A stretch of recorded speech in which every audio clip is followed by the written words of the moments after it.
Vote চাইতে হলে দিল্লিতে গিয়ে ভোট চাইতে হবে, এই পশ্চিমবঙ্গের আনাচে কানাচে কোথাও ভোট চাইতে পারবে না। এই কথা আমরা বলতে চাই।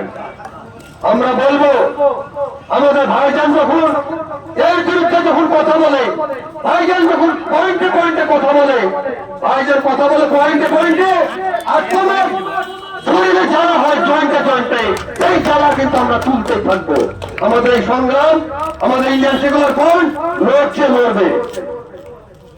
আজকে পরিযায়ী শ্রমিক ভিন রাজ্যে কাজে যাচ্ছে, তাদেরকে বিভিন্ন রকম ভাবে মারা হচ্ছে, তাদেরকে বিভিন্ন রকম ভাবে আপনারা অত্যাচার করা হচ্ছে, তার জন্য একটা কথা বলো না।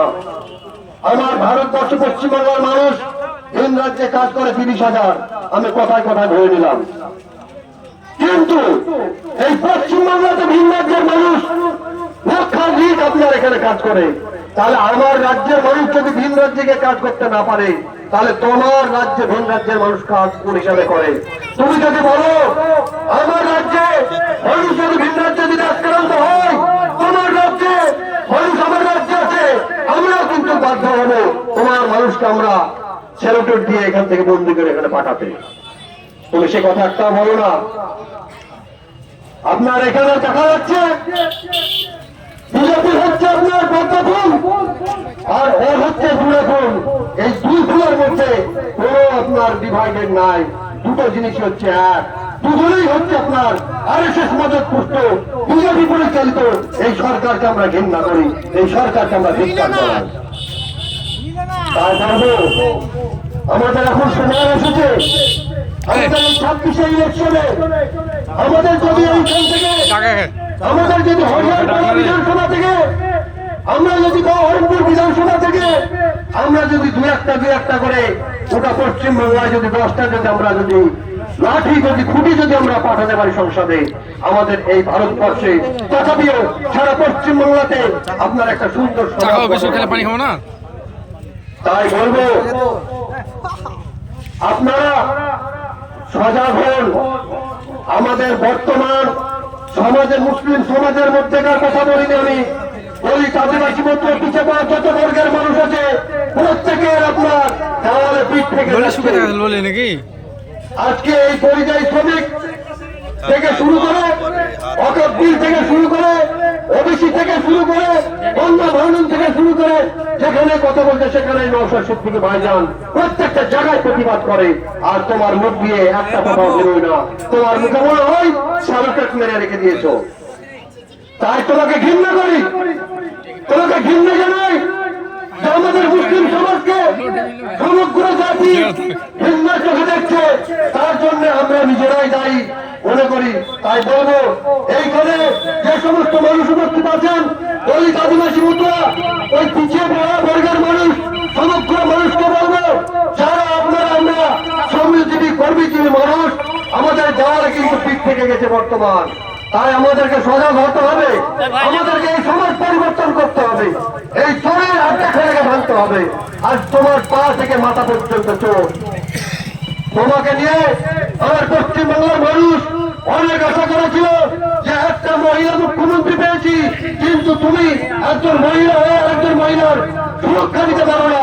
আজকে একটা মহিলা হয়ে একটা মহিলার কষ্ট বুঝো না, তাই তোমাকে আমরা ধিক্কার জানাই। যদি বলেন কেন, ভালো করে আপনারা একটু লক্ষ্য করে দেখুন, কলকাতায় আপনার যে একটা মহিলা ছিল আরজিকর কাণ্ডে, আমাদের যে ব্যক্তিটা সেবা দিত, আমাদের মা, আমাদের বোন, আমাদের আত্মীয় স্বজন, পাড়া প্রতিবেশী, যেখানে আপনার কলকাতায় গিয়ে সেবা নিত, সেই জায়গাতে যখন একটা দুর্নীতি যুক্ত হয়ে গেল, তার জন্য যখন ওই মহিলা প্রতিবাদ করলো, তাকে যে কোনো ভাবে আপনার করে তাকে মেরে দেওয়া হলো। আপনারা প্রায় লোকে জানেন যে অভয়া তিলোত্তমা কাণ্ডে আজ পর্যন্ত সেই ব্যক্তি কোনো বিচার পায়নি। তাই আমি বলবো আপনারা, আমরা যদি সজাগ না হই তাহলে আমাদের কিন্তু পরিণাম কিন্তু ভয়াবহ হয়ে যাবে।